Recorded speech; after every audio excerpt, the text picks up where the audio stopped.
today's 101 presentation by Attorney John Tobin and former State Representative Doug Hall. They're from the New Hampshire School Funding Fairness Project, and they do presentations around the state for different areas that are dealing with similar issues to what we're dealing with here in Marlow and other areas. Welcome to non-Marlow folks as well. And I'd like to welcome Senator Ruth Ward, who's here with us tonight. Thank you for coming. And just a couple of quick announcements. We have a fundraiser for the Friends of Perkins School with refreshments at the back, and then we also have voting stickers that are available on the table over here by the bookcases. If anyone, that's a fundraiser as well. If anyone would like to purchase one of those, there.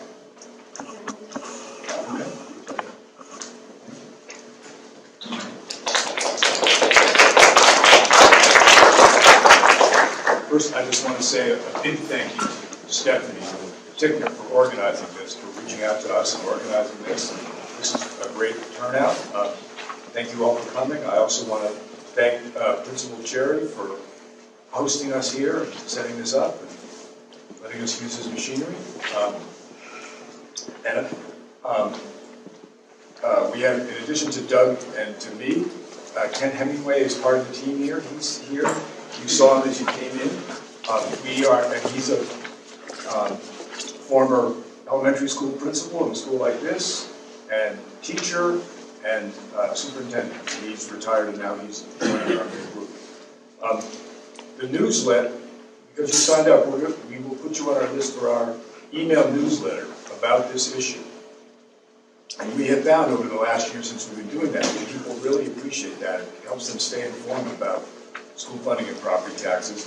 We let people know when there are legislative hearings, and that has helped a lot of people come, and that actually helped us make some progress in the legislature in 2019.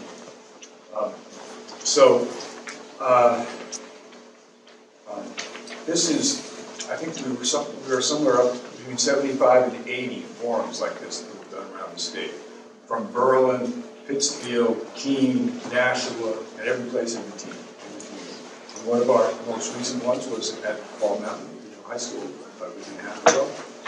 And the purpose of these forums is to try to bring the issue of school funding and property taxes back into public discussion. Until we started with this in 2018, it had fallen off the radar for many people, and not much was going on in the legislature for more than a decade.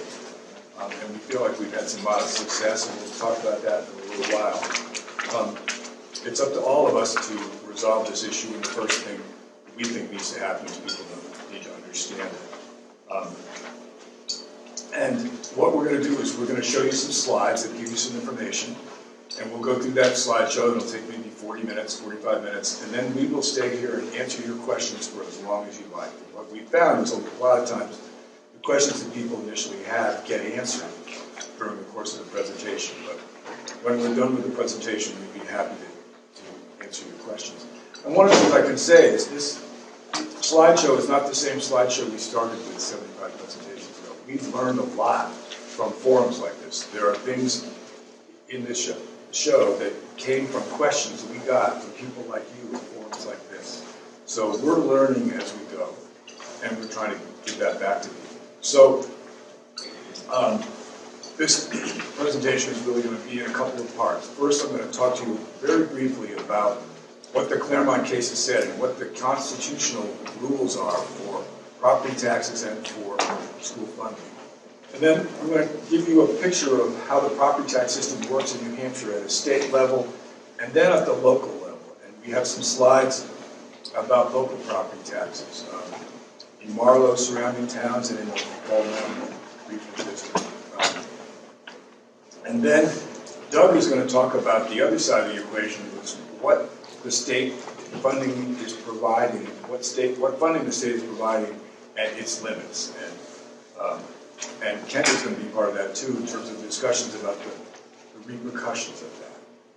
So, and the last thing we're going to do is give you a short list of things you can do. So, with that, let me just talk about this slide. This is some kids from Berlin up north. Berlin is a school district in full-blown crisis. They closed their last elementary school in Berlin last June, and now the elementary kids go to school at the high school. It's a district in great crisis, and there are a number of other districts like that. But we have this up here just to kind of remind us that this is about our kids. And these are kids, we did a presentation up there, and some kids after that in a graphic arts class came up with that logo. They made a banner, they made little stickers, and I have one in my car. And, you know, the kids aren't smiling. Those kids know what's going on in the world. And for a long time, we thought, well, let's be reminded of the kids. That's an important place to start. But we also want to be reminded of taxpayers. This presentation is as much about property taxpayers and the burden on property taxpayers as it is about the troubles with school funding. And so we got a couple of taxpayers up there and a younger couple and an older couple. We want you all to think about kids and taxpayers both. So this is the big picture. Neither taxpayers nor students are being treated equitably or fairly. And we have a number of slides that will show you that this problem has actually gotten a lot worse, quietly gotten a lot worse in the last decade in a number of ways. And finally, you know, we think, and I think you will probably agree with us after you see this, that the current system is not constitutional. So, we'll talk real briefly about the Claremont decisions, and they boil down to two principles. One is that the state has an obligation to provide an education for every kid, K through 12, a constitutionally adequate education. We'll talk in a minute about what that means. And the other principle, which is very simple, is whatever tax or combination of taxes that the legislature picks to fund that, the rates have to be the same for every taxpayer. And you will, I think you'll be well able to pass the quiz about whether the state is complying with either one of those. So what does constitutionally adequate education mean? It doesn't just mean reading and writing and arithmetic, the sort of principles of education in the 1950s and 60s when I went to school. The Supreme Court was very clear about this. They're talking about giving our kids the skills they need to complete what they call the marketplace of ideas. And what they meant was the local economy, the state economy, the regional New England economy, the national economy, and the international economy.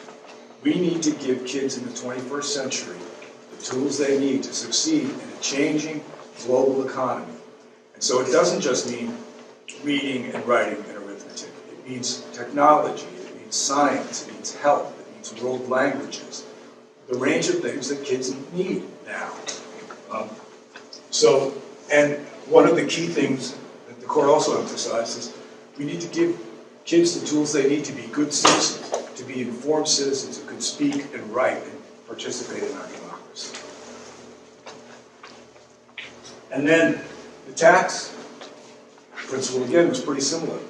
At the time of the Claremont case, we showed the court that there were taxpayers in one town paying taxes 4 times as much, 400% rate of taxpayers in another town to pay for education. The court said that's unconstitutional. Our Constitution requires that a tax like that's a state tax that is for a state duty, and education is, the rate's supposed to be the same. So those are the two principles. And there's a new case brought by the Kentucky Valley Regional School District and joined by a couple of others. And that case, those school districts are saying the state is not living up to its duty. Please, court, order the state to comply. And the trial court, the Superior Court, agreed with the school districts that the state's definition of the state's formula, their cost formula for state aid, was unconstitutional. It was irrational and made no sense. But they boiled down the issue to this sentence. This is about a fundamental right, the right to an education. And the right is an opportunity to a fully state-funded education. And again, as I mentioned, they said that the current formula, and it was, last fall it was 36-36, the state said that was enough. Basically, with some tweaks for some special populations, and now it's been boosted up to a big 3709 for this school year, was unconstitutional. So now I'm going to talk a little bit about property taxes from the state perspective, and that will feed into property taxes from the local perspective. In New Hampshire, we spend $3.29 billion on elementary and secondary education. It's a lot of money. Where does that money come from? The blue is the property tax, the officially labeled local property tax, and the statewide property tax together make up almost 75% of the source of the money for public education in our state. And the statewide property tax is, on paper, it's a state tax, but it's on our local tax bills. It's collected locally. It's never sent to Concord. The money is kept here, so it's really part of the property tax with a little label on it. And this is what the state provides, about 20%. And so you can see that the overwhelming burden of the cost of education is on property taxpayers. Now this is a chart that shows about, compared to other states, how we stack up in terms of percentage. What's the percentage of money that comes from the state government to fund education in all these other states? Now it's important to point out that we in New Hampshire spend a lot of money on education. We spend more than average. We're probably in the top 10 of the 50 states in how much we spend. This is about, well, where does the money come from?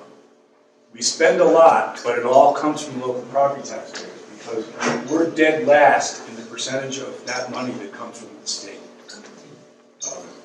So we invest in education, we care about education, we always have, but the state government doesn't help out very much. And this is one more way for you to see how our state tax system works. And this is all the money, all the various taxes. The interest and dividends tax isn't on here because the amount isn't enough to really be up here. But you can see that more than $3.5 billion is raised by property taxes in New Hampshire. This huge portion is the local school tax. This is the state tax. This is the county tax. This is the municipal town or city tax. That's how all of our local tax bills are broken up. More than $3.5 billion. Now there's recently, in the last year or so, there's been debate in the legislature and a lot of talk about the business taxes, the business profits tax and the business enterprise tax, and whether the rate should go up and down. Well, those two taxes together raise this much. They're important, they're significant, but in terms of the overall tax burden, they're very small. We love our property taxes in New Hampshire. So again, another thing to keep in mind, our overall tax burden in the state is lower than many states. We pay, when you add them all up, lower taxes in a lot of places, but our property tax burden is in the top 3 of the whole country. We have a tax system that's very reliant on property taxes, that asks an awful lot of our property owners. In fact, it asks more than almost any other state.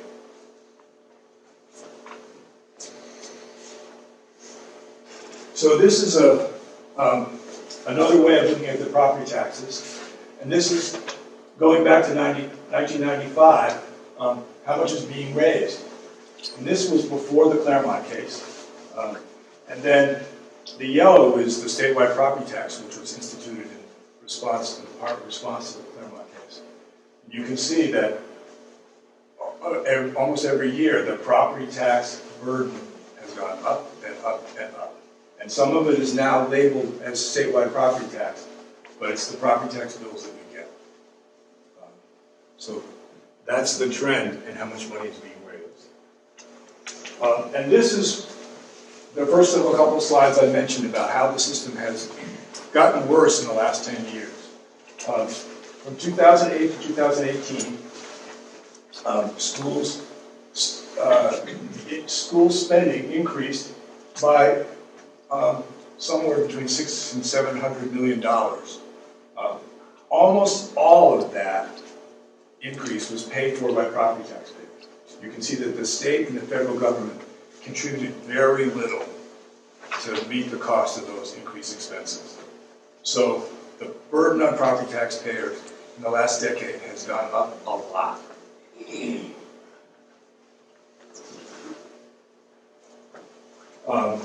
So now I want to bring this down to the local level. And the way we do this is we talk about a concept called equalized value per pupil. And don't worry, you'll get it.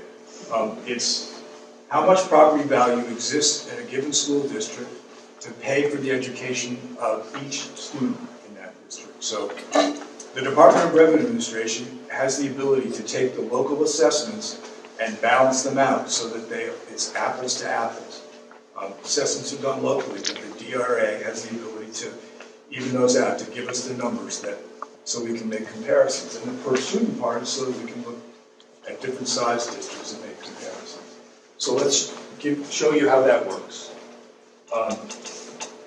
Imagine a school district where the value of all the property in that district is $1 million. And they want to raise $10,000. Let's think about that in terms of that $10,000 is something that every school district would pay the same price for. A box of math books, some lab equipment for the chemistry class, maybe the electric bill. So this school district with $1 million worth of property, if they impose a rate of $10 per thousand, they can raise the $10,000 for that box of math books. But this district, with only $400,000 worth of property, at the same tax rate, they only raise $4,000 because there's less to tax, so they raise less. So what does the poor district have to do to pay for that same set of math books? They have to have a rate of $25 per thousand to pay for that same good, that same thing, because they have less to tax. So what there is has to bear a higher burden. This is the core way that our school funding system operates in the state. It depends utterly on how much valuable property you have in your district. And keep in mind that school district lines were, town lines were drawn 300 years ago, 200 years ago, very different conditions, but we are caught in those lines. So this is a chart that's we're actually going to start talking about towns. And this is the average here in red. On average, there's like $1.1 million of property in a school district for each student. So that's the average.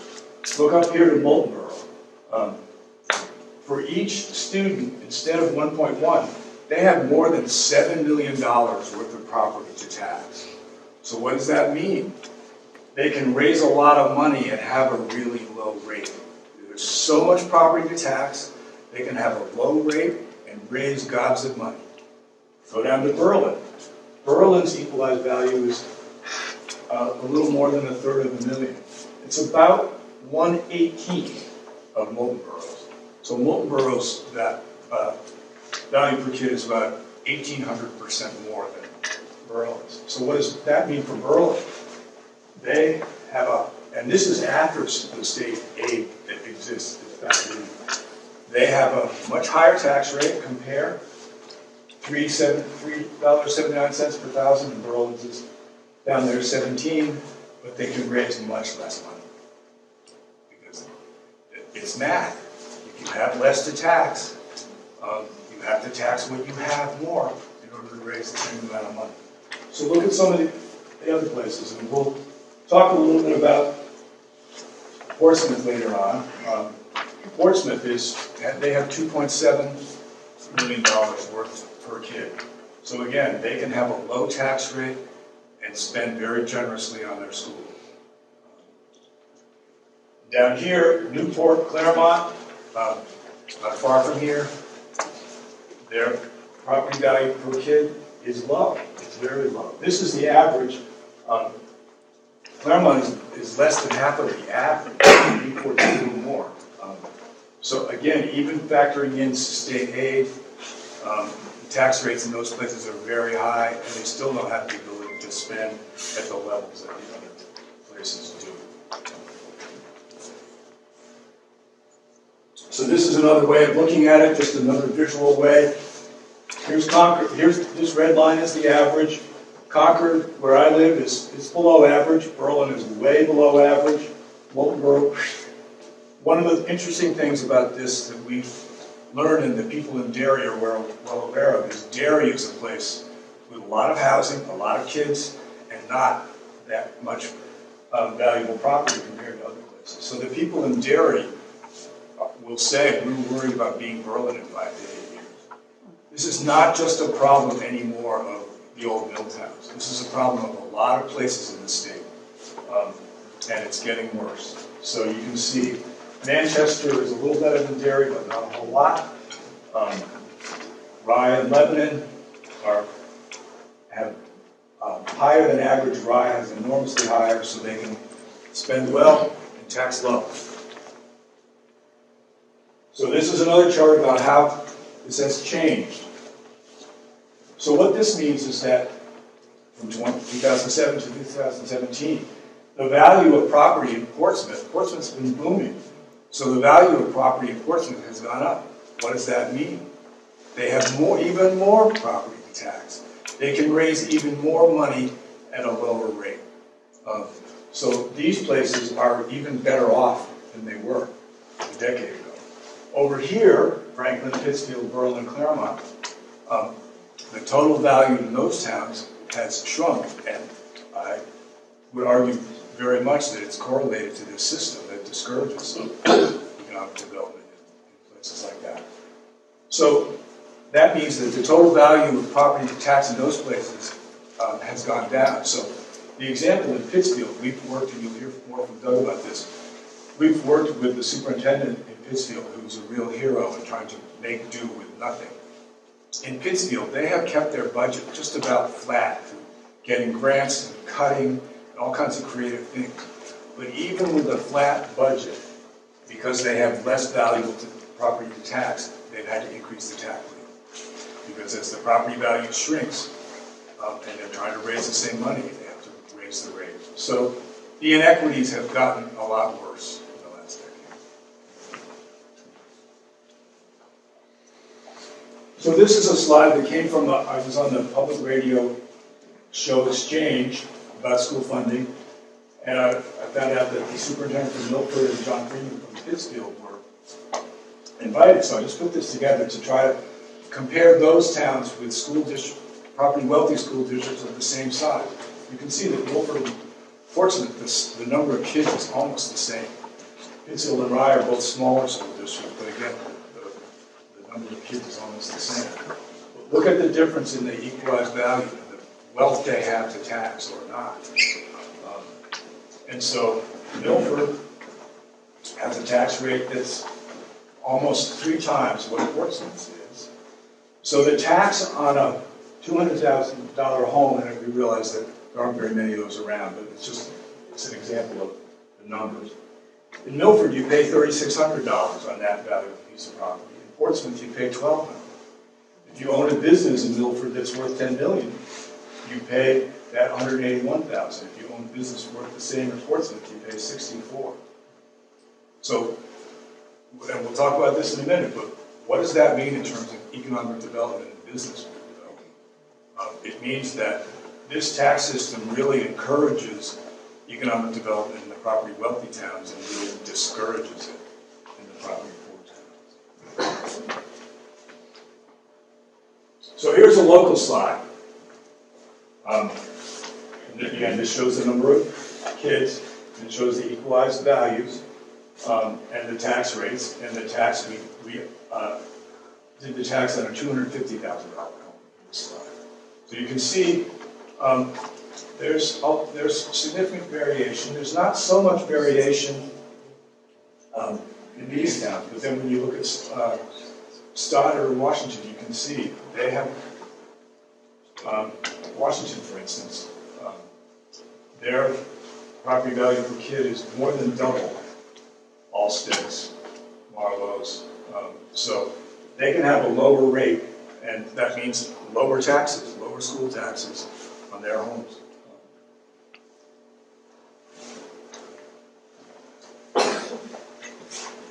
And this is another one with some other local towns, and this one I put together kind of using Hanover as a benchmark. And I took a bunch of, towns in the Hanover area, a number of which are very near here. Hanover has equalized value of over 2 million. They have about twice the average. So they have a tax rate of $11.11 per thousand. So the tax on a $250,000 home in Hanover is $2,700. And they have that low tax rate, and they spend very generously. And this is elementary school. I kept it at elementary school, so it would work for this audience if you have an elementary school. So you can see they have a lot of valuable property, they have a low tax rate, and they still spend a lot of money. Canaan, right near there, and Canaan is part of the Mascoma district, as is Enfield that's on this chart. And I also included Charlestown, which is part of Fall Mountain. But to start with Canaan, they have property values per kid of $804,000. So it's not as low as Claremont or Newport, but it's $300,000 lower than the average. So again, even with the state aid that the state supplies, the tax rate in Canaan is that much. The tax bill on that piece of property is almost double. And in that school district, this is how much is spent. So double the tax rate and still $3,000 less per kid spent. And the last column takes that gap in spending per kid and multiplies it to a class of one than Canaan is. And Canaan is spending generously. They are supporting their schools. That's above average spending. But they're sacrificing. And one of the things that I've really learned from this is there are a lot of taxpayers in towns across the state who sacrifice a lot for their school. I sometimes use the phrase they run faster and sweat more. They sacrifice. And Canaan is a place where the taxpayers sacrifice a lot more for their schools, and they spend as generously as they can. But let's go down to Claremont. Claremont is, as mentioned, one of the lower property equalized value places in the state. And the people in Claremont try to spend as much as they can. This is a higher spending rate than Manchester, which is really starting in schools. But Claremont, that's the tax rate compared to this. This is the tax bill, more than $6,000 compared to $2,700. But the spending is about $4,000 less per kid. So in that classroom of 20, it's about $80,000 less. And we can think about what that means. Lower teacher salaries, less new equipment, less course options, all the kinds of things that you can imagine.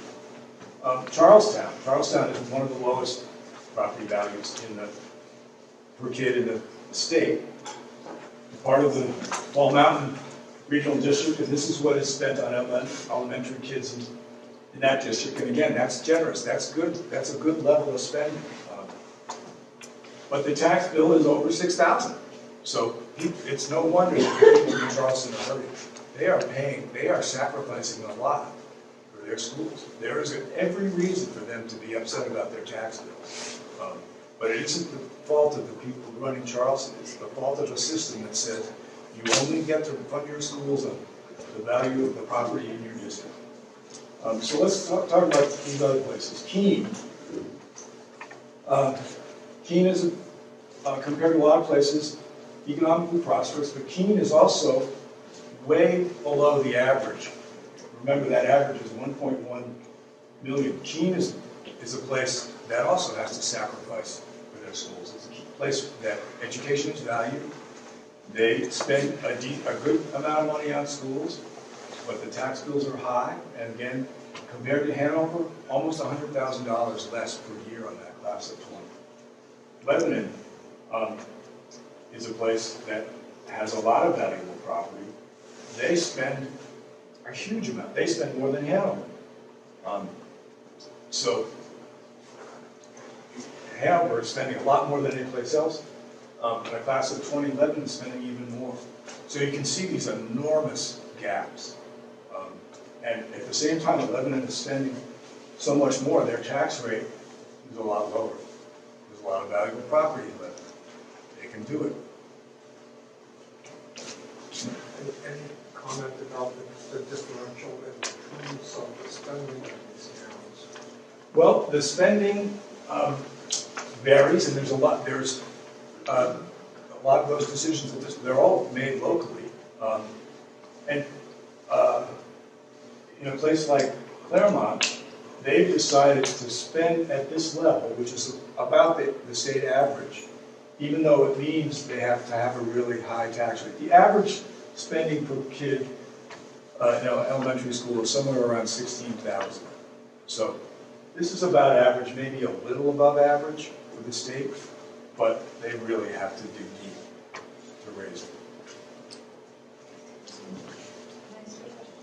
The 20,000 and the 30,000 per, the difference per 20 students, is that every classroom? Yeah. In every classroom? Yeah. Let me go back to that, because there's one other thing to say about that. This is the gap for 1 year. K through 12 is 13 years. So just take any one of these numbers and multiply it times 13. That's the difference in spending in those classrooms over the course of the kid's education. Huge amounts of differentials in spending. Huge amounts. At the same time, much big gaps in spending and big gaps in tax rates that are the opposite of what you might think. So this is maybe the most important slide in the show, and I'm going to have Doug talk about it. If I can get up. This looks like a line here, but it's not. You can see over here. There's one dot on this chart for each of 227 towns. And they're sorted on the basis of this equalized property value per pupil that you've seen in those charts. From the lowest, Berlin, Claremont are down here, and up to some of the highest. We noted that Tuscanboro, Wolfboro up over here, and there are actually 10 towns that are so high they're off the chart. Okay? So the question was asked at one of our forums. This dotted line is the state average. This is the 1,118,000 per pupil. And the question that was asked was, how many of the kids live in the towns that are below average with their property value? And normally one would think, well, it's probably about half, because that's the average. But in fact, it's not. 77% of the students in New Hampshire live in towns with property values below average. There are 133 towns below average.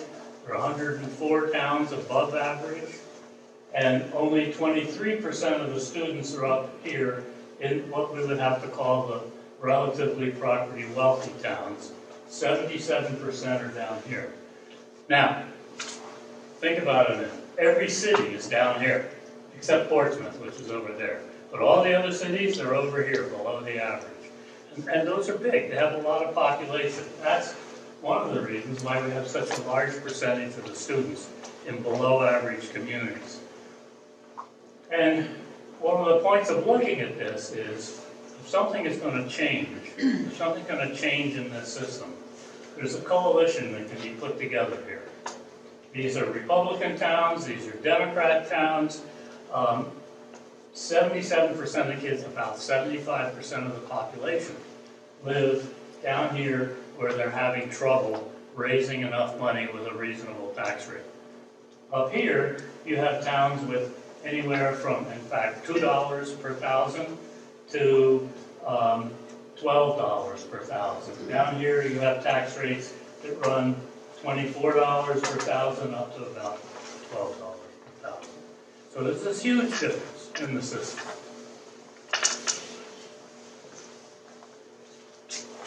So this is a short list of, I've mentioned before that we've learned a lot from people who've come to these forums and what they've had to say. And this is a quick digest of what we've learned. The first thing that I alluded to before is that this system discourages new businesses and business maintenance in property poor towns. Before we talk about that, step back for a minute and think whether you are a liberal or conservative, Republican or Democrat, you hope and expect that your state government will foster economic development and prosperity across the state, in every town. It's not going to pick winners and losers. But this property tax system discourages business development in the poor towns. And you can think about that very simply. Why would a rational business person now open a new business in Milford or Berlin or Claremont as compared to opening a business in Portsmouth or Lebanon, where the tax rates are going to be lower and the school system is not going to be struggling? So we have two conflicting big public policy goals. We want our state government to foster prosperity across the state, but we have a state-imposed funding system that really harms. It's not a level playing field. Towns can't raise money for schools any other way. And in the towns that are property poor, they have such high rates that it discourages investment and it, while at the same time making it hard for them to support their schools. Another thing has to do with affordable housing and workforce. When Doug and I first started working on school funding in the 80s and 90s, it was the era of the so-called New Hampshire Advantage. Lots of young families moving in, housing being built. More than one person said, "It ain't broke, don't fix it." But we know that about 15 years ago, that changed. We started losing young families and not attracting new ones. Our population is aging rapidly. That's nowhere more evident than in small towns in New Hampshire. And so one of the reasons that we've been invited to make this presentation at the Business and Industry Association 4 times is that they are very concerned about the workforce. They recognize their companies in that group. They need young workers, and those young workers need housing. And this system discourages young people from moving here, and it discourages the creation of housing. Think about it. Moving to New Hampshire, you're stuck with high energy costs. So if you're thinking about moving to New Hampshire as opposed to Kansas City or Nashville or Atlanta, you know the energy costs are going to be higher here. But you also know that the property taxes are going to be among the highest in the country. There may not be an income tax or a sales tax, but the property taxes are going to be high, and that affects people's ability to afford housing. The other thing that the system does, and many municipal officials have been talking about this since the early 80s, it discourages towns from allowing new housing, because the thinking is, under the current system, if we have new housing with new kids, new families, and more kids, so that we have to spend more money in the schools, we know that that money has to come from our property taxpayer. We're not going to get much of it anywhere else. So it's rational for municipal officials to say, maybe we don't want any new housing because it'll mean new kids and an increase in our school budget. And then step back from that and say, is that rational policy to have a school funding system that in fact discourages towns from welcoming new families? And that, among other things, over the long term, that's demographic suicide. But it also really hurts businesses. And they will tell you they're struggling to find young families and workers. New Hampshire's not creating new affordable housing. And one of the reasons is that in lots of towns, it doesn't make sense because the property taxes will go up and the state won't help. So another thing, we've been in a lot of rural districts in the course of this where enrollments are declining, and people ask the rational question, well, doesn't it make sense in an era of declining enrollments to do some combining, some working together to share resources and save money? Yes, that does make sense. But the system discourages that. And again, the mayor of Berlin said at one of our forums up there, Who would take us? Why, in a system where it's every district for itself, would a district with somewhat higher property values agree to merge with one with lower values when they're not going to get any significant help in bearing that burden? So this discourages, again, something we would want the state government to foster, which is regional cooperation, finding efficiencies. This system discourages that. And in fact, it's putting a lot of pressure on the existing regional school districts. There's a lot of tension within those districts between the relatively property wealthy and relatively property poor districts. And there are some districts where property wealthy towns have left. They've walked away from those regional districts. And again, in the current school funding system, that may be a rational choice, but it works absolutely against something we also think is a rational choice, which is encouraging efficiencies and economies and combining, especially again in an era of declining enrollments. So the last thing is that we've learned is that there's some other things that are borne very unevenly by towns. And Berlin is another example. Berlin, I think it's more than 80% of the land in Berlin is either national forest or state land or the 2 prisons. So, and that land is off the tax rolls.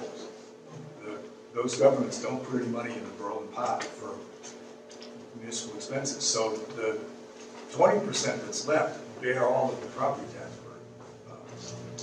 And that again is very unevenly distributed. There are some places where there's not much state land or federal land, and lots of all the land is taxed. Another big wrinkle to that, and Doug and I, on our way over here, we realized we don't know the specifics of that in Marlow or any of these other towns, is current use.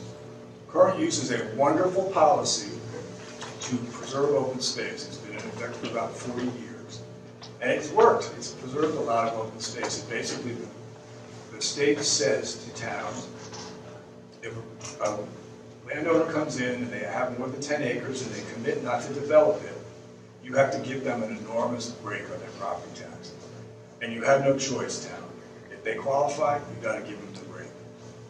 But the state doesn't put any money back in the municipal coffers for the taxes that policy takes away.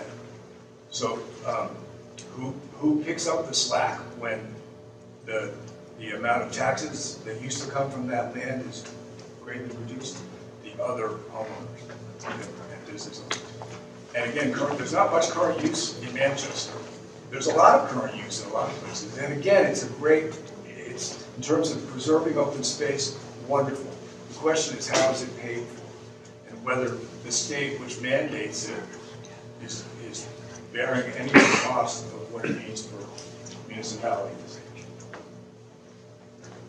I have a question. Okay. I think you need to be more specific about current use because you're really generalizing current use. Current use is, there's a lot of other reasons for current use. Yep. And there's a lot of other, there are people that have current use for wetlands with less than 2 acres. So for you to say that it's just 10 acres or more. Yeah, no, you're right. What also happens, and I've seen it happen here in Marlow, we have current use, and I'm very thankful we do. Okay? And there's a lot of people in here that have current use. I think it's great. But what it does is it turns people against each other, the people that don't have the land, and also the people that don't have the land like to use the land of the people that do have the land. So this really upsets me because I think that I don't feel it's fair to just present one side, which is what you're doing. Well, I agree with you. No. I do. Can I just finish, please? Sure. Thank you, because I listened very quietly, Yeah. and you had me to your last sentence. Okay. So I think that, and you really didn't say, okay, current use in the state is, current use also in Berlin, like, don't they have all those big HEV things that brings in all the money for the restaurants, the hotels, all those things? And they chose to do that, right? So, I mean, I don't want this town to turn people against each other like it's already been happening. And that just kind of throws fuel on the fire. And people say, oh yes, current use does this. And I'm sitting here saying, you need to take the overall picture. I think what you just said is a great example of the thing that you fear. It does pit people against each other. And I believe in current use. I really do. I think it's really made a big difference, and I think it can really help, and I think, I don't know exactly how the thing with wetlands works, but it's obviously to preserve wetlands, which is a good thing to do. What's unfortunate is that because the way the system works, where the state says, let's have this wonderful policy about current use, that really affects how the property tax system works, and the state doesn't do anything to ameliorate those costs. So and then, just like in the overall school funding, this system pits elderly people, and I'm now elderly, and I'm on a fixed income, versus young families with kids. This system divides community. It divides people as far as current use. It divides generations. This system does all of those things, and it's really unfortunate. And we should protect senior citizens from high taxes. We should support our schools. We should foster preservation of wetlands and other things. We should do all those things. We shouldn't have a property tax system that makes those into a fight. That's all I'm saying. Well, I agree with that, but I don't think that. Yeah. One of the things that people have a hard time understanding is how the state does currently distribute aid to school districts, which is called the adequacy aid, okay? And I'm going to explain it in this chart. And I'm using the towns in the area here with Marlow and top. First, the average cost per pupil, this is pre-K through 12, in 2018-19 was $16,346. That's statewide. That's just a base number to think off of. Now what the state says is we're going to define an adequate education and pay for it in the following way. For each pupil, we will say that $3,709 is sufficient. And then they do add supplements because they know that some student populations cost more than others. So for each low-income student, they're going to add, and do add, $1,854. So a single low-income student will have $3,709 plus $1,854. Also, special education students will be, the state will say they will cost another $1,995. English language learners, $726. And third graders whose reading scores are below proficient, they also need another $726. So what happens then is, to figure out how much money is going to be given to Marlow as special education aid, as adequate education aid, these 67 pupils are given a $3,709, these 23 get an additional, these 14 get an additional, and you add these up, and the state says in Marlow, the cost of an adequate education for all its students would be $320,000. That's $4,788 per pupil. Now remember, that's about 1/4 of what's actually costing. And one of the papers we've given you is from Marlow, one's for Fall Mountain, and in that we have some information about how the cost per pupil, the elementary pupils in particular, has changed over time in the district. So you can see that also. But that's how the state comes up with the amount of aid that's going to be provided. This is the same thing from Fall Mountain School District. You see here, Ackworth gets a little over $5,000 per pupil, and Walpole around $4,400. But the variation here is maybe 20%, 15%, not a lot. But they're well below the 16. So what would that 4,000 so per pupil actually buy?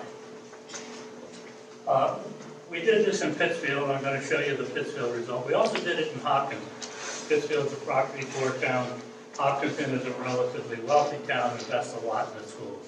Results are about the same. But Pittsfield had 581 students. The state said that adequate education for those students should cost $2.6 million. But the Pittsfield budget was $10.3 million. The It's the same sort of thing, 4-to-1 difference. And theirs was $17,700 per student. So I worked with the superintendent and the business manager, and we got their budget. Now, if you see the school district budget, if you've been on budget committee or school board, the actual full budget is about 700 lines long. And what we did is we went through that budget, trying to pare it down to get down to the adequate education level. And in doing that, when we started out, we said we're going to preserve all the core courses, all the core classrooms throughout this process. And we'll get rid of everything else first. But we want to protect the classrooms.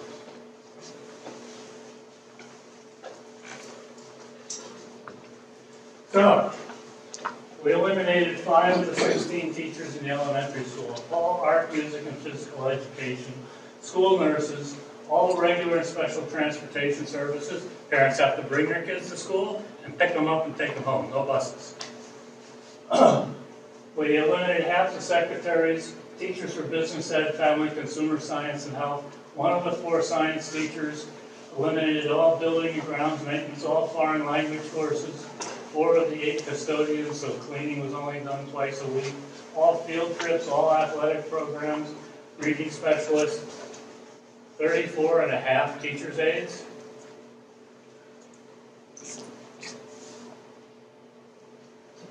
All substitute teachers, teachers didn't come to school, call the parents, have them come pick up their kids. 3 special education teachers, mentor teachers, all the vision specialist psychologists, all co-curricular programs, summer recreation, all guidance personnel. All of this we took out. All of that. A few of the core classroom teachers, but not many. At that point, we were down to a budget of $5.2 million. We're still trying to get down to half of that. So we've eliminated everything else. So now, what do we have to do? Well, we have to eliminate about half the remaining teachers.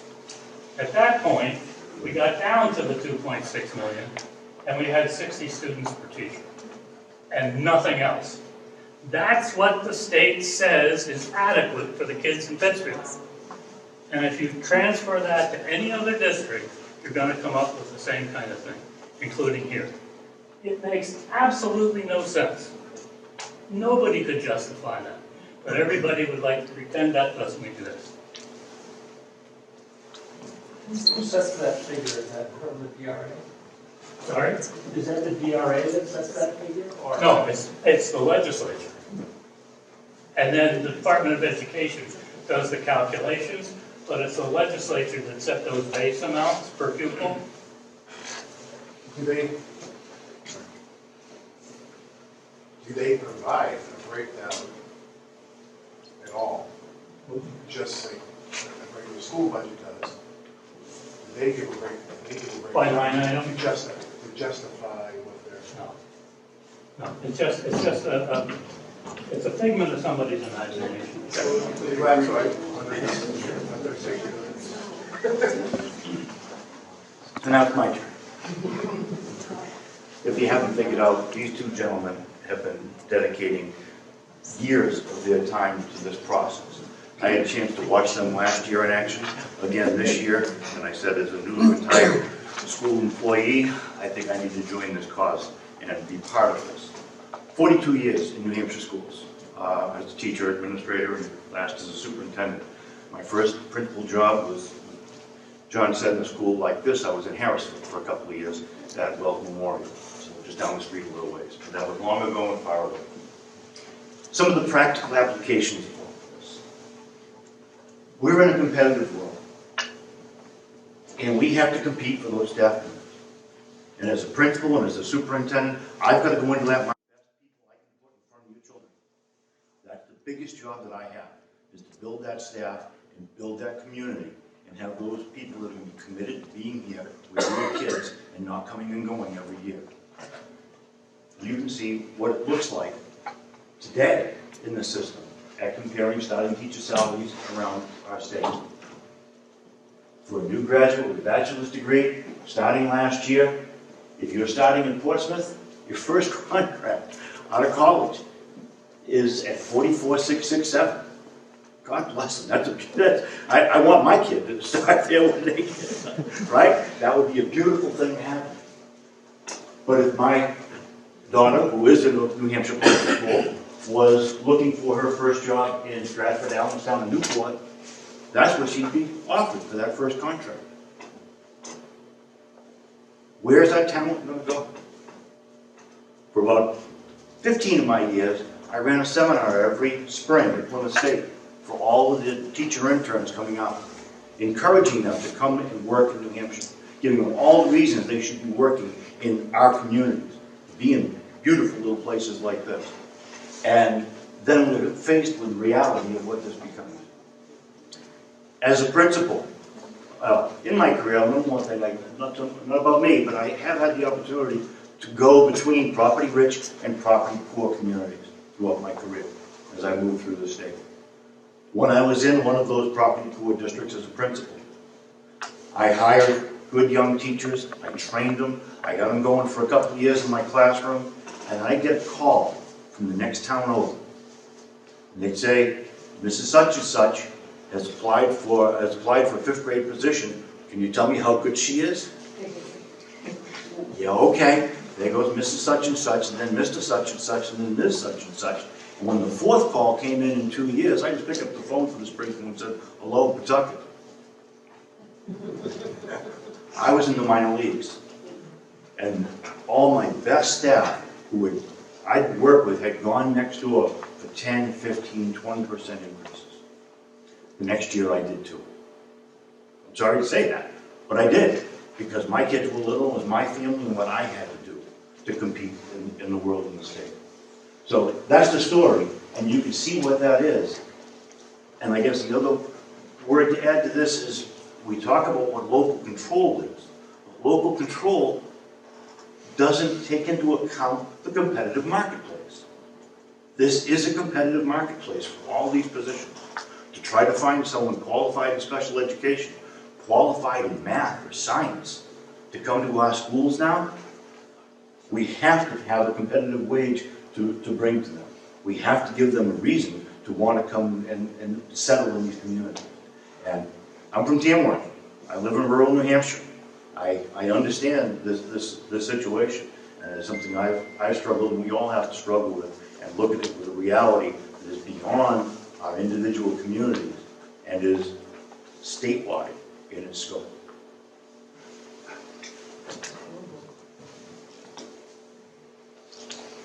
You can see how this has spread over the past 10 years. The distance from 10 years ago, starting position in Rye, to what they can afford to do now, what Berlin has had to do to try to be competitive, to what Claremont has been able to afford and be able to try to fill their chairs, and what's happened to my friends in Pittsfield. These are all my colleagues as a superintendent in New Hampshire. All of us are out there competing to try to fill our classrooms with the best professionals that we can.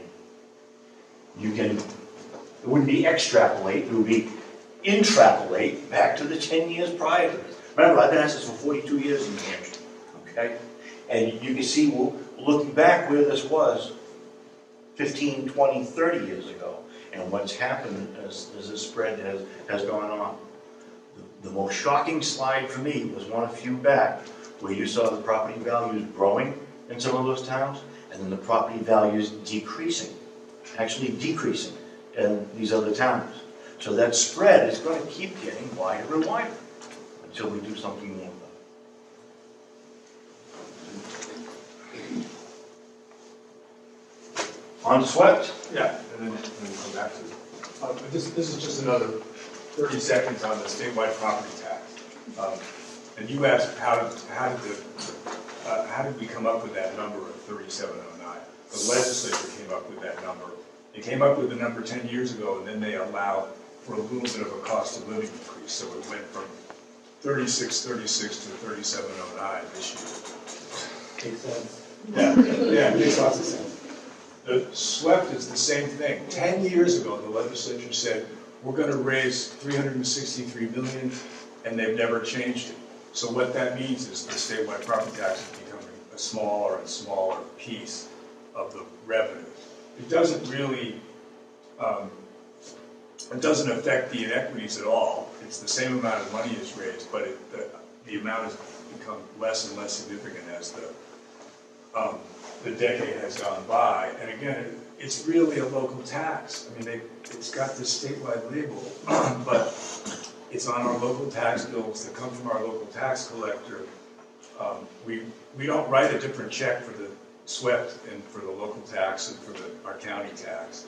We write one check, it goes to our local government, and they give it to the local school district.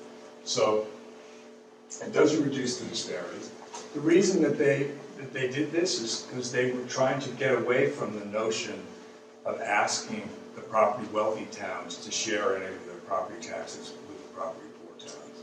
And so they decided to peg the number at a low rate so that the number would be so low that even at this ridiculous low adequacy level, there wouldn't be that much excess. There still is some excess. There's $30 million that those property wealthy towns raise over and above what they need to provide that 3,700, and they get to keep that, which ultimately means that their tax rates are even lower.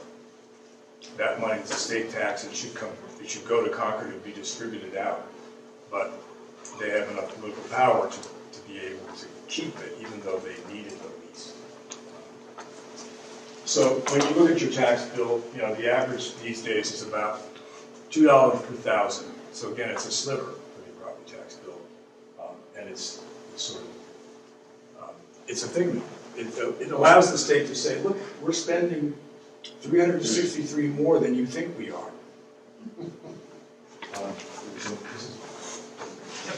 You're up again, Mike. Good, thank you. I just jump around. So poverty figures. You mentioned earlier, in an earlier slide, what small factor was added into adequacy for kids in poverty in New Hampshire. But our free and reduced lunch programs are our best measure and is our federal measure for our families in poverty in New Hampshire. And you can see a wide variety of where our communities lie. Our state average, 25%. Our state average is 25%. A quarter of the kids that are coming to our schools every day are living in poverty situations. Not so much in some of the communities in southern New Hampshire. Quite a bit more in some of the other corners. Not just northern New Hampshire, central, the west side here, well over 50, 60, even to Stratford, unfortunately all the way up to 80% of our kids. What does this mean for our communities? What does this mean for the needs of the kids that walk in the door? What does it mean for the kids who we have to make sure first are fed and clothed and safe and warm before they're going to be able to learn to read and write and do some math? We have to address all of those basics. And the communities, as you've seen from the slides earlier, are asked to provide thousands and thousands of dollars more per home to provide those services for those children. And those teachers have greater burdens on them each day when they go into those classes. And that's just, it's a reality. It's a reality of our world today that we have to pay very close attention to. And it's a very important part of this whole picture. I think we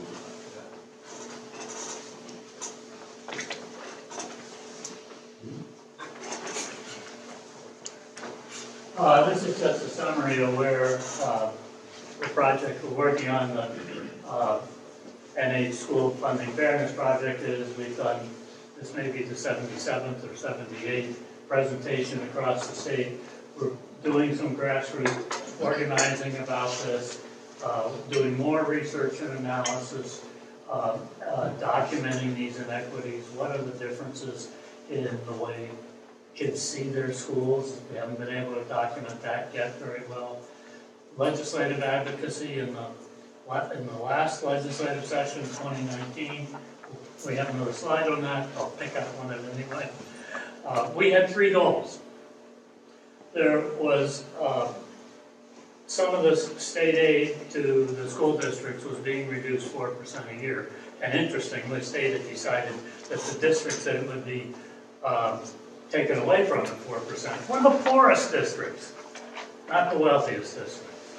And so we had a goal of restoring that so-called stabilization aid to the levels they were in 2012 before they started putting 4% cuts in each year. And we were able to achieve that. The legislature passed it. Last fall when the budget was passed, the governor signed. That was taken care of. We had a medium-term objective last year, and that was to increase the base state aid from the $3,600 per pupil to $7,500 per pupil. And that was only about halfway to the actual cost. That we did not achieve. We didn't get anywhere close. Long-term, the other goal we had was to establish an independent commission with funds to go back and redefine what is an adequate education, cost it, bring people in from elsewhere in the United States where other states have dealt with this issue. How have they dealt with it? What ways do they distribute money? We've not had that information here in a while, and we were successful. That passed. The commission started in January. Next Monday, I think, will be the 5th meeting, and they have a report date coming up in December of this year. So that was sort of our legislative advocacy. Will I just go back, John? Yeah. So that was the legislative advocacy. Media outreach, we're trying to start. We've had op-eds published in a number of the newspapers around the state. The Hampshire Business Review's done a couple. And legal advocacy, and John can talk more about that. You want to mention the amicus brief? Sure. In the Condell case that I mentioned before is now pending in the New Hampshire Supreme Court. The school district won, the state appealed, and briefs at this state got a delay in filing their brief, but they finally filed it a few weeks ago. And so the school districts involved in the case are going to file their brief about why the trial court was right. But I and some other people have been organizing what's called a Friend of the Court brief on behalf of a bunch of school districts all over the state on the side of Condell to try to say this is not just a problem of the southwestern part of the state, it's not just a problem of rural school districts, it affects all the different school districts, and to give the court some examples of that. So we want to tell the court this is a statewide problem, it's getting worse in the ways that we talked to you guys about that, and they need to consider it with urgency. They need to be urgent about it. We're afraid, given the way that the Condell folks understandably rushed their case through because they wanted something to happen. We're afraid that the state may be able to raise enough procedural objections to that the Supreme Court will say go back to the trial court and have a trial, which means a couple more years of delay. So part of what we want to get the Supreme Court to say, even if they do that, is this is urgent, it has to happen fast, and by the way, legislature, get ready to fix it. So that's the point of the Friend of the Court brief. So we have the Mascoma District has joined that, Merrimack Valley, Concord, Berlin, Hopkinton, Winnisquam, White Mountain Regional, and we're talking to a bunch of others. A lot of different school districts around the state are joining that brief.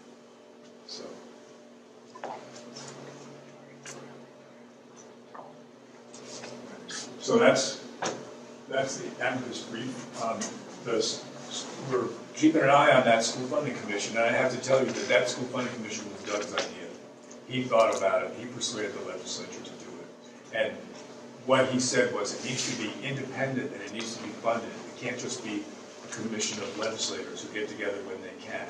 It needs to have some resources and some independence. And so there are there are educators, business people, a lot of different people, and that happened because of Doug. And another lawsuit, it may be that the Condell case doesn't get it done, and we might need to do another lawsuit. And we have gotten a little funding to try to do all of this over the next 5 years. At this point, it's up until the last couple of weeks, it was all volunteers. It was all, as you might expect, retired people at the time to do this. But we're trying to get organized and hire at least one staff person to help us do this. And one of the things we like to do is follow up after these forums, actually reach out to people and help them follow up in their community. So those are our next steps and things that we're trying to do. I just want to go back to the thing about special ed. And first I just want to say, I'm really glad that you said what you said about current use, that it really divides the community. Special ed is another example. Because so much of that burden falls on the local school district, one family that happens to have a kid that needs a lot of services can really crank up a local budget. And that's hard on the taxpayer. So instead of the state pitching in and helping a small district deal with that, in many, many ways, each little district has to bear those enormous costs, and they don't have no control over it. And then again, it just creates resentment. It divides people. We should give that kid the services they need, and we shouldn't have to hammer the taxpayers in one town to do it. And so there's just so many ways that this current system divides us. Must not be aware of this town. We're well aware of that. This town alone is what, 50%? Strictly because of special ed. You're not alone. You're not alone. Yeah, I had a question earlier related to that. You showed an increase of almost 725 to $700 million. I'm really curious how much of that was actually special ed. Where I had asked, we had a meeting in our school budget. I asked the question, because we had a doctor, and we had special ed. They could not break down for us actual costs. And they're not allowed to tell us. It was not about knowing the person, but it was, knowing one involved person that is helping. But how much of that cost is actually for the education?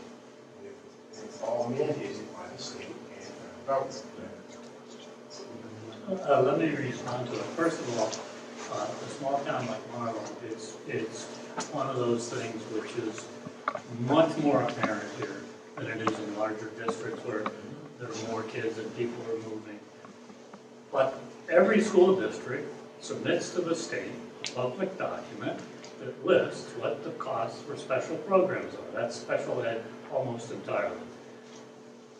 They certainly cannot release information about individual student and individual student, but the amount of money spent on that, as opposed to bus services or heat or whatever, is in the public documents. So You see that line? ask for them. No, we know what the amount is, but Okay. they're not breaking it down for us. How much of that amount is strictly pure education? Like out of district kids. They're As not opposed really. to therapy. Well, yeah, that's where, The therapy's a part of that education. that's where you get into trouble, because out-of-district placements are very high, very costly. But once you say, we got one out-of-district placement, everybody begins to know who But it is. again, So that becomes a problem. whatever the cost might be, but we're held to that and dictated by the state and by the federal government.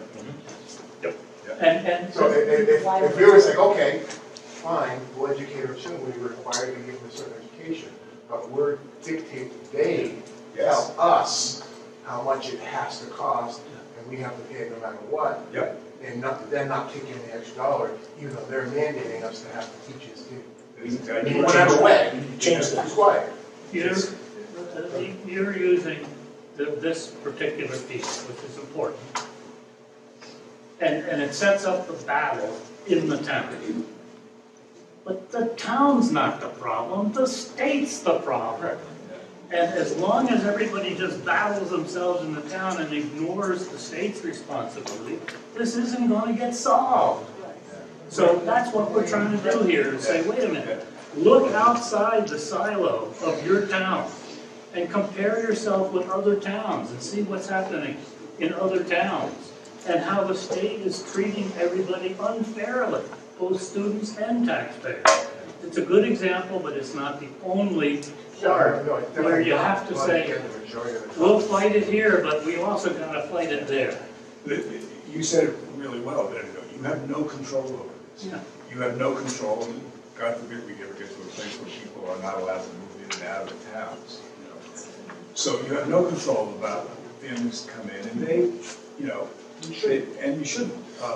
But what happens is the state has set up this system where it's all on you, and the state steps back, and people in the Department of Education and the legislature who know how divisive this is, they don't do anything about it, and they allow these things to fester when it's just like pitting the elderly taxpayer against the young parent. The young parent wants to go to schools, the elderly taxpayer wants to be able to stay in their home. And both of those are valid, but the state system doesn't let them have to. Yes? Can I ask you to clarify back when you were doing the paring down? That's done. When you were doing the paring down and you were talking about, we stripped this and we stripped this and we were still, could you clarify that you were not following any mandates? You were not following the Yes, law right, at all? Yes. When you did that stripping down? That's a very good question, and I didn't mention it. When we did that, and we had the 700 line item budget, every time we reduced or eliminated an entire line, we noted which federal law, which state law, which state minimum standard was being violated.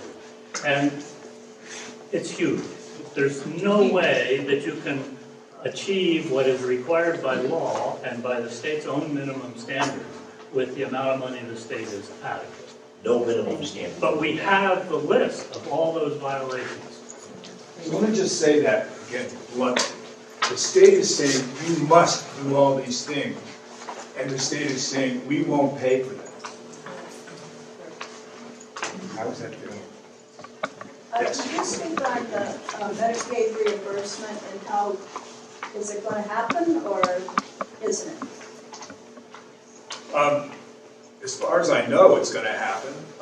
Medicaid reimbursement is the state had set up this system where under the Medicaid program, which is health insurance for low-income people, certain services in schools were going to be paid for by Medicaid. It's a classic New Hampshire thing. Let's get the feds. We're not going to pay for it. Let's get the feds to pay for it. But the state had not made sure that the people in schools who were giving those services were qualified as Medicaid providers and gone through the stuff that they needed to do to be actual healthcare providers under the Medicaid system. So the federal Medicaid people last summer, I guess, finally said enough is enough. We're not going to give you our federal money for that because the people who are providing services are not eligible providers. So the legislature and the governor have been trying to fix that real fast. They've been trying to get the people in the school systems qualified as providers so that then they can get paid through Medicaid. And I think it's real money. I think it's like $30 million or something like that. And again, it's one more that hits the property poor districts harder where they have more poor kids on Medicaid.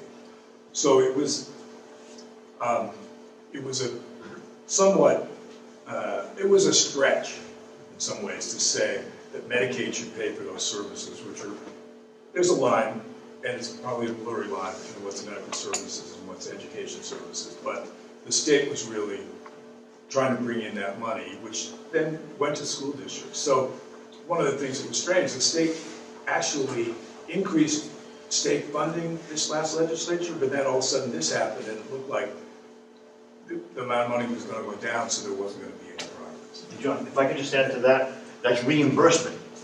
In the schools, all of our Medicaid providers have to go after the fact and submit on the computer that they've done those sessions for those kids.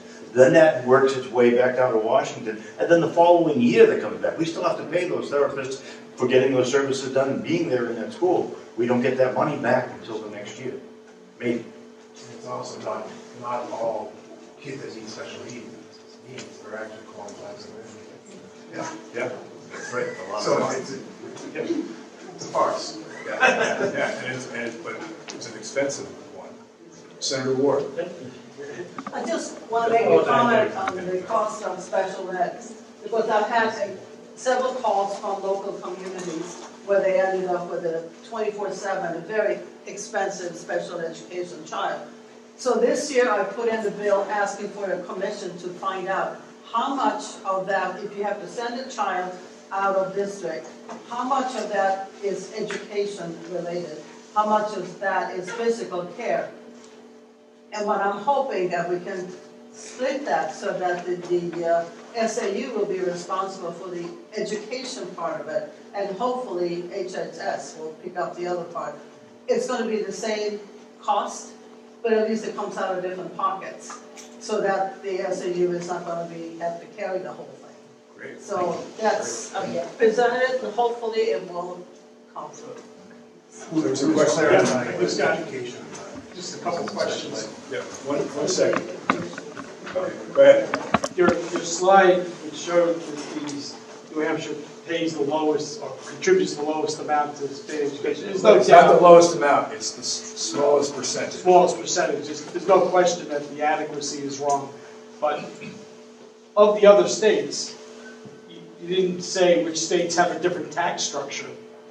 New Hampshire being a tax-free state, and I think that means a lot to those lines there, and to the bar graph, that some of these states fund their education through lottery. Some states fund them through a sales tax. Some three state that has some effect on what you're seeing in that slide. And I think it should be noted. We're not a tax-free state. Well, yeah, I agree with you there. We got a big problem. I totally agree with you there. In terms of the lottery, you know, we've all seen the ads about New Hampshire lottery pays for education and always has. The net amount that goes to education from the lottery every year is about $75 million. Compare that to $3.2 billion. It's about 2.5%. It goes, that money is put in the fund that goes for the 3709 that the state pays. So it's a very small piece. But again, that's So in terms of that slide. The other question I have, do you have any data to suggest that lower property value towns attract younger families because the property values are more affordable? And so I'm looking at really how many children per household. Yeah. John? Our enrollments in our schools north of Concord and west of Concord are decreasing. In the last district I served over 10 years, this is north of Concord, up just above the Lakes region. One district, 20%, 30%, 40% reduction in the school population. And the 40% reduction in the school population was in the town with the lowest property values. So it's not attracting families there. Families with children are going someplace else. And particularly as I've been north of Concord for many years now, we have a real crisis in terms of school enrollment. So I in guess terms the of number of real kids. question is, in decreasing enrollment, how does that affect the overall cost of running that school? Is there a balancing act that's going on in those towns? And, you know, if the school doesn't recognize, or the district doesn't recognize that the student population is going down, therefore, you know, hard choices might have to be made, then you wind up in this bad situation. My last position, 4 teaching positions gone from the budget in 1 year. Right. 4 teaching positions gone, It's hard choices. had to do it, but the budget still went up. Health insurance, retirement costs, operation costs, and we got done, and our superintendent cut 4 positions out. He said, okay, that ought to do it. That ought to get us back down to at least 0. And we add it up and go, come on. Right. Then the last thing that I was disappointed in tonight is that you didn't make any recommendations to fix it. Let me speak to that. And I definitely appreciate that. Let me just go back to one thing you said though. You know, young families, when they're looking at housing, they certainly are looking at economically, you know, what's my mortgage going to cost based on the cost of the housing. But they also look at the quality of the schools. Right. And so, you know, a relatively lower tax rate isn't gonna do it for a school district that's shaky. And people know what schools are under pressure. Manchester, on the other end of the size scale, Manchester, there used to be a lot of communities that sent their kids to Manchester high schools. One by one, they have retreated. Manchester has a lot of empty high schools now and teeming elementary schools. And it's a function of the decline of Manchester schools in the last bunch of years. And Manchester's responded, as some towns have, understandably, but ultimately not in a healthy way, with a tax cap, saying we're just not going to spend, we're going to try to take care of our taxpayers by having a tax cap, which means we're going to starve our schools or our municipal services. We told you that the average spending, and again, it depends on how you calculate it, is something over $16,000 per kid. In Manchester, it's about $12,000. They have a terrible time recruiting teachers. That school district is really struggling. So there are a lot of different ways that this is falling apart. Your question about solution, that's a great question. What we decided is that we didn't want the last half of these forums to be a debate about income tax versus sales tax versus whatever. We think that this isn't going to be solved until enough people are upset about the current system that they ask their legislators to fix it, and then there will be lots of ideas on how to fix it. One of the ways that one could fix it would be to have a true statewide property tax. And Doug's run the numbers a little bit for that, and he can tell you more, but basically, I think for about 2/3 or 3/4 of the taxpayers, if you had one rate that paid for it all, in most places that rate would go down, your education tax rate. In some places it would go up. And you need to factor in exemptions or some other protection for low-income people. But that's one way to do it. Some revenue experts might say you need a combination of things. That's not the debate we want to have. We want you to flex your democratic muscles, your civic muscles, and tell your legislatures you have to fix this. And the power behind this, in lots of ways, is sort of threefold. One is people care about their schools and what's happening to them. At least as much as people are upset about property taxes. The issue of property taxes in this state has been simmering for a long time, and it's getting to boil. People even in districts that have supported their schools very well, there's a limit at how much people can pay. And so this property tax system is eroding support for public schools because it's unaffordable for people who care about schools. Then the other thing that we've talked about that may be the key, this isn't good for business in lots of places. This is bad for our economy and our ability to grow and have housing. And so if you care about kids and schools, that's great. We also want the people who care about property taxes, and we want the people who care about the economic future of the state to all band together and push for change. Let me respond to that a little bit. Both political parties, governors of both political parties, leadership in the legislature from both political parties have, for a couple of decades, wanted to avoid this issue. This is not one party, the other party. Nobody wants to deal with it.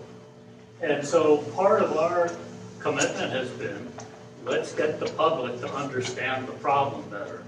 Until the public understands the problem and is willing to begin to start to say we need to solve it, we're not going to have solutions because nobody wants to offer solutions. So it's really important. You're going to have in Marlow there's going to be school district meeting Thursday. Somebody ought to get up and say, we know part of this problem is the state, because I know there's going to be a debate about the budget, right? And that's what has to happen all around the state, is people have to say, yeah, we're dealing with it here, but the responsibility, a lot of it is with the state not dealing with its responsibility under the Constitution. You know, the Constitution says it's the state's responsibility to pay for an adequate education and to do it with a tax that's the same rate for everybody. We aren't anywhere near that. Let me just be a little bit optimistic, though. Just in the last. You mean I was No, pessimistic? no. You were telling the truth. You were speaking truth to power. But in the last, since we started these forums in the summer of 2018, which was an election. And we didn't know what the response would be. Lots of people started to come to them, many more than we thought. We had 150 people in Newport. On a hot night in Pittsfield, we had people from all over the state in their high school auditorium. And what we asked people to do then was, then take this information and go talk to the people who are running for the legislature in 2018 about it. And people all over the state did that. So much more than they had in the previous decade, the people who got elected in 2018 had been hearing from their constituents about property taxes and school funding. So for the first time in more than a decade, there were a bunch of bills in the legislature, proposals to do something about it. And some of them, the stabilization cuts got restored, the commission got set up. Some increased aid is due for next year. It's only for next year so far. So with our little amateur hour going around and doing these forums, not because of us, but because the issue was simmering and sitting there, a lot of progress got made. Our little email newsletter where we told people about hearings, people went to those, so the legislators heard from parents, and they heard from kids, they heard from taxpayers, they heard from school board volunteer people, and they were moved by that. Most legislators are responsive to their constituents, and nothing happened in 10 years because we didn't make it happen. They did not hear from us about school funding, and they need to hear from us about school funding. And my friends in the legislature will tell me that if they hear from 10 constituents about an issue, it's a big issue, And it doesn't have to be a brief. It's a letter or a call. And this leads to this slide, what you can do. And it's the stuff we learned in school about how to be a citizen. Write a letter to the editor. That's my generation. Post comments and links on Facebook. That's the next generation. Do those things. We encourage people to send these slides around. We hope that the school district will post them. We'll send them to any of you who want them. And so talk to your legislators about this. And a lot of legislators have come to these forums. And I think it's making a difference because they hear the constituents talking about it and learning about it. Talk to your family members. And I know it's a stretch, you sit down for dinner. Let's talk about property taxes. So just find a way to work it in. You can work it in, and everybody cares about property taxes. In some ways, it's not hard to get people going about property taxes because they're killing it. And then this fall we have another legislative election. We hope that you guys will, in this room, invite the people who are running for the legislature, invite the governor's candidates, and politely but persistently ask them what they're going to do about it. That's how change happens. That's great. And if there are questions, the handout has some questions. Yes. I wanted to say something about what Mr. Ray was saying about special education costs and how we don't have any say in it as taxpayers. And so what happens is, when we come at our school with a budget, the school board, I would say, goes and they cut everything they feel they can cut. But it's not from special education. And then when we make cuts as a town, because we can't. And when we make cuts as a town, we say, you have to take out 50,000 or whatever on there. It's not coming out of special education. It's coming out of our regular education budget. And then we turn around and say, oh, we want these test scores to say how great your school is doing. Well, you're paring down the regular education constantly. I bet if you look at how that amount went up in those 10 years, if you were able to take the special education part out and the regular education, I bet you'd find that regular education has stayed fairly flat and special education has gone up.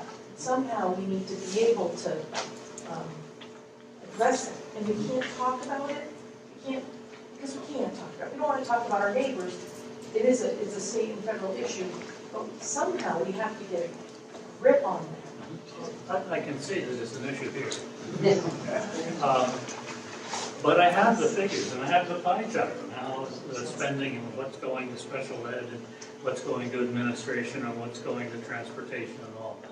In the last 10 years, the percentage going to special education has tweaked up, maybe 1%, from 18% to 19%, in total across the state. Okay, that's statewide, that, all right? Just that. That is, on average, it's not changed much. The problem is, especially in small towns, it can change a lot. So it's not something that's shared as, my gosh, the total special education costs have gone up tremendously in Rochester. Okay, it's in the small towns where that is really felt, because a single student can affect a budget in a major way. That doesn't happen in Nashville. Yes. Can I just say that I appreciate all the hours and all the time the gentlemen are coming to this, and everybody putting this program together tonight. Steph, Marcia put in tons of time, a lot of people here I haven't mentioned. I just urge you, when you make your presentations, to make suggestions and recommendations that'll bring everyone together. Because I think everyone wants what's best for the kids in their hearts, but we also what's best for the town. And it's all of the people in town, but I don't think anyone here can stand up and say, I don't like this. Right. So let's work on focusing to bring people together to work for a common goal of contacting the feds and the state government, because all these special mandates I think are coming from the federal government, and push them down on the states and then push them down on. You can correct me if I'm wrong for saying that, but. No, that's straight on. You're absolutely right. Thank you again for coming. You're welcome. This is a place, you guys still have, you still have that notion of you take care of each generation. You want to take care of your elderly people. You want to educate your kids. Some places, some people have lost that. You know each other, you care about each other, and that's precious. The system is putting some strains on that, but it's precious, and you want to preserve it. That's wonderful. Yes. Is there any correlation between test scores of, the school on the left side of that average one and close to the right? There are some correlations, and in fact, what I think we're hoping to do in the next couple of months is get access to the state's database student by, not by name, but student by student, so 170,000 students, let's look at, how many on this and that. There is a correlation. There's a correlation based on school size. There's a little bit of correlation based on class size. There is definitely correlation, and this goes back into both national and state studies.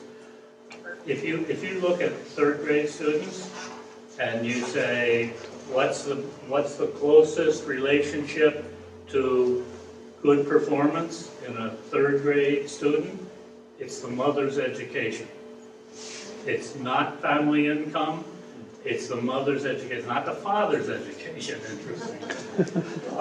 There are correlations, and the third of districts that are the poorest have, on average, lower scores in the few tests that we administer. Remember, they're only in certain subjects, than those on the higher. Now, that doesn't mean there aren't variations within the thirds of all school districts. They're not all the same. But there are correlations, and spending is a correlation, size is a correlation, but much stronger than that are the family backgrounds that kids come from. And that gets to Ken's point about, in the poor districts that have the lowest resources, they often tend to have the neediest kids that need more services to bring them up to the level where they can succeed. So these districts have more demands on them, more expensive demands on them, and if there's small special ed demands that can come and go, they have a lower tax base, and so they have lower spending. So it's a triple win. Yes. Before we go, can you put some numbers up that we can? I think we're all willing here to do something, at least in this town. Who do we call? Are there telephone numbers? What can we do to bombard them? They start here now. Well, right? Can we? One of them is here. Okay. And I don't want you to bombard her. And she can. And, she's doing what a good representative should do, is come and meet with her constituents and hear their concerns, and for that, I really thank you.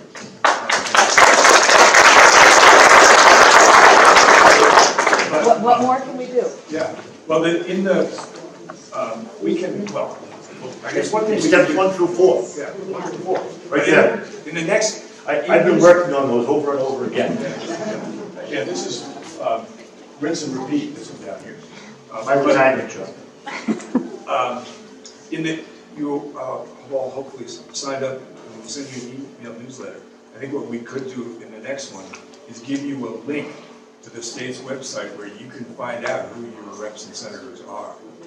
When I was doing the Fall Mountain thing last week, I realized that there are 3 different state senators who represent towns.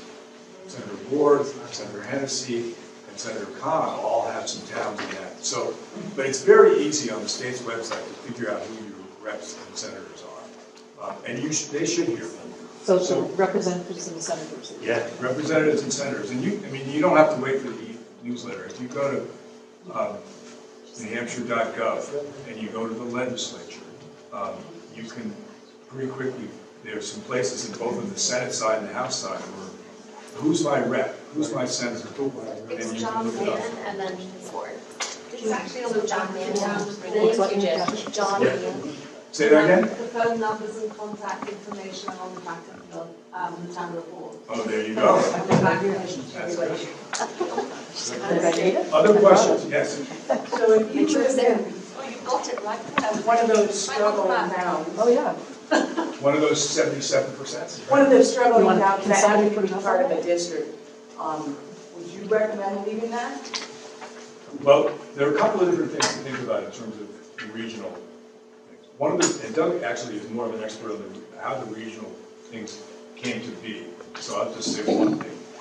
Part of the advantage of having a regional school district is you are using resources together, and your kids get to see and meet other kids, but they also have broader course offerings and more services than if each little town has to have their own principal and their own superintendent and their own number of English teachers instead of combining and being efficient.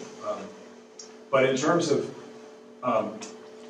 the economics of it,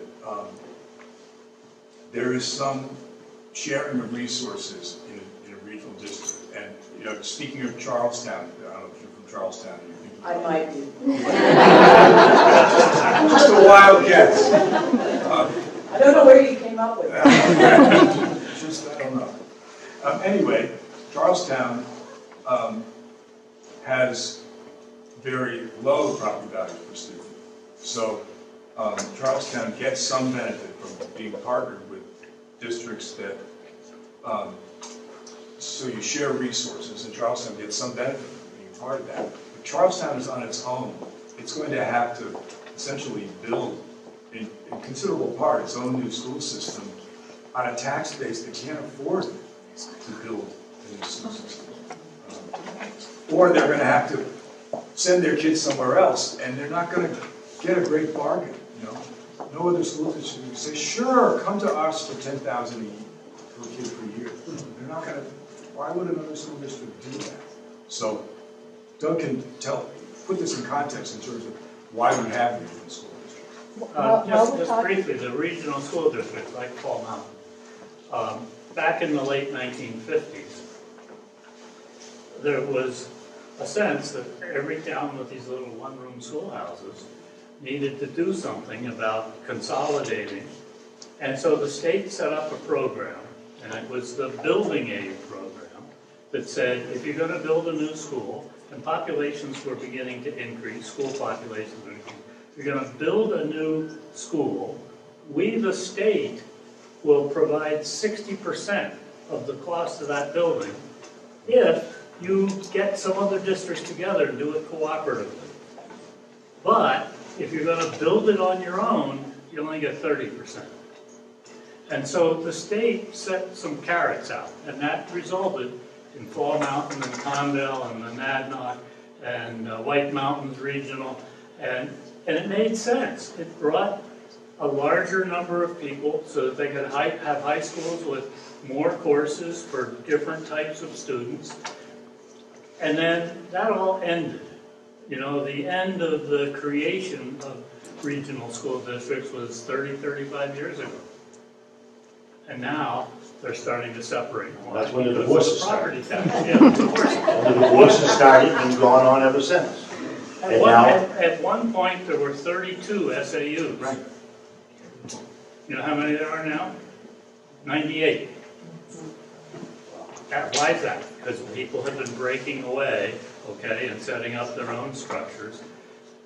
It's a local issue, people debate it and they resolve it, but in fact, it has splintered a lot of what could be cooperative. that's 98 school superintendents in the state of New Hampshire. Now, I was one of them, okay? But we shouldn't have 98 school superintendents in the state of New Hampshire. Sorry, it's wrong. And we were talking before about declining enrollments, and, you know, trying to find some efficiencies where you don't have 2 business managers, you have 1. You know, there's just lots of ways where a regional school district can be more efficient. And especially in the era of declining enrollments, it doesn't make any sense to, let's make ourselves even less efficient by breaking up into pieces. I got some people you could come talk to. Maybe on Tuesday, right outside the bowl. Yeah, I mean, the numbers speak for themselves, they really do. I mean, I understand, you know, imagine the people in Charlestown feeling desperate, something's gotta give. We're paying $6,000 in taxes compared to Hanover paying $2,700. We gotta do something, let's be desperate, let's blow it up. You know, I get that emotionally, but it's really a self-inflicted wound. Does anybody want to have the number? We've got, Ms. Ward's here, but I've also got the representative right here. Does anybody want the number to call? We will have the panel reports.